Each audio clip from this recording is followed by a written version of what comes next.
বোঝার এটা কি হচ্ছে? আমরা নিজেদেরকে আহলে হাদিস বলি, পবিত্র কোরআন ও হাদিসের কথা মেনে চলি। এটা আমাদের কথা মেনে চলার এটা কি? এটা والله المستعان استغفر الله الذي لا اله الا هو الحي القيوم واتوب اليه।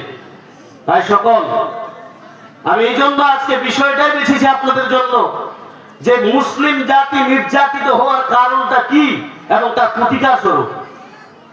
আপনাদেরকে এগুলো ভালো লাগবে না কেন? ওই নগদ কথা আমরা বলিনি বলে আপনাদেরকে বললাম মুরগিটা খুব কড়া, তখন আপনাকে আর ভালো লাগবে না। কোরআন হাদিস যখন আপনাকে ভালো লাগবে না, তখন আপনার ঈমানকে একটু জিজ্ঞাসা করবেন যে আপনার ঈমান নিয়ে খবর আছে, আপনার ঈমান আছে কিনা এটা একটু জিজ্ঞাসা করেন।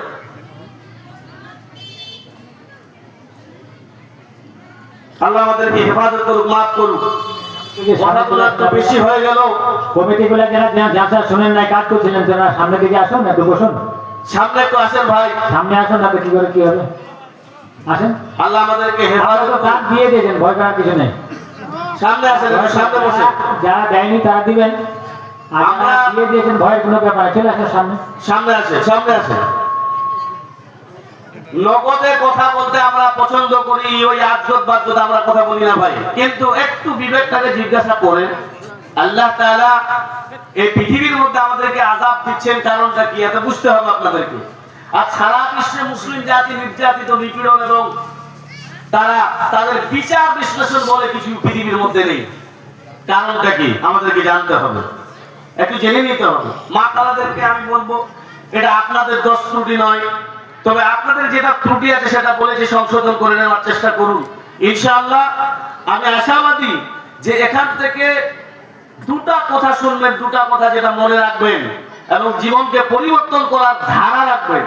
আপনি শুনে যাবেন আর পরের দিনে ফজরের নামাজ কাজা করে দিয়ে ইসলামকে মানব না এই মানসিকতা নিয়ে একটা জালসা কেন এরকম হাজার কোটি জালসা শুনে আপনার জীবনে কোনো পরিবর্তন আসবে না। যদি আপনি মনে করেন যে আমার জীবনে এই জালসাটাই শেষ জালসা, তাহলে এটাই আল্লাহ তাআলা ইচ্ছা করলে আপনাকে পরিবর্তন করে জান্নাতে দিয়ে দিতে পারেন। জি, শুধু মনে আপনাকে একটু পরিবর্তন নিয়ে আসতে হবে, মানার মানসিকতা নিয়ে বসতে হবে। ইনশাআল্লাহ আজিজ আল্লাহ তাআলা তিনি রহিম, তিনি রহমান, তিনি ক্ষমা করতে পছন্দ করেন। কাজেই আমাদের যে ত্রুটিগুলো আছে আমরা যেন এই সভাগুলোর মাধ্যমে আমরা যেন সংশোধন করে নিতে পারি। আল্লাহ তুমি তার তৌফিক দান করুন, সকলে পড়ি আল্লাহুম্মা আমিন। ভাই সকল, যেটা আমি বলতে চাচ্ছিলাম যে আজকে মুসলিম জাতি নিপীড়ন এবং নির্যাতনের শিকার হচ্ছে কেন, আর এটা কিসের কারণে নির্যাতিত হওয়ার কারণটা কি? আপনি জিজ্ঞাসা করবেন, অনেক কারণ দেখাবে মানুষ, বিভিন্ন ধরনের কারণ দেখাবে।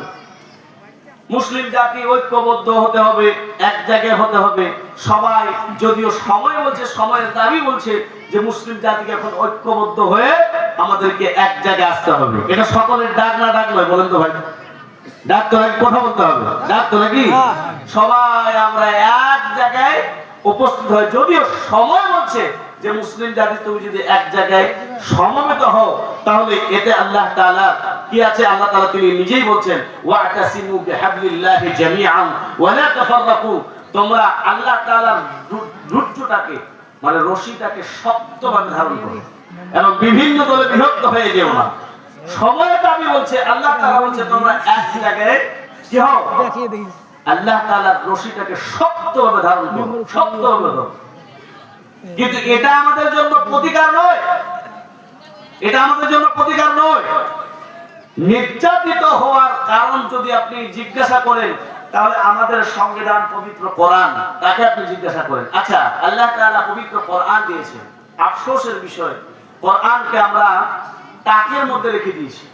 প্রত্যেকটা বাড়িতে কোরআন আছে, তাই না? আছে, আছে না ভাই? আছে তো নাকি?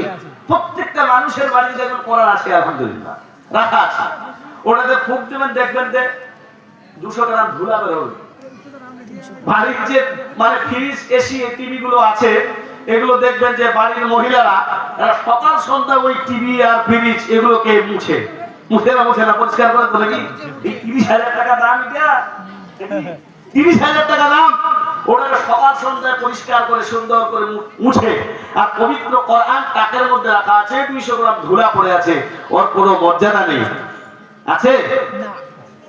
কবি এই জন্য বলছেন যে মুক্তার চেয়ে অনেক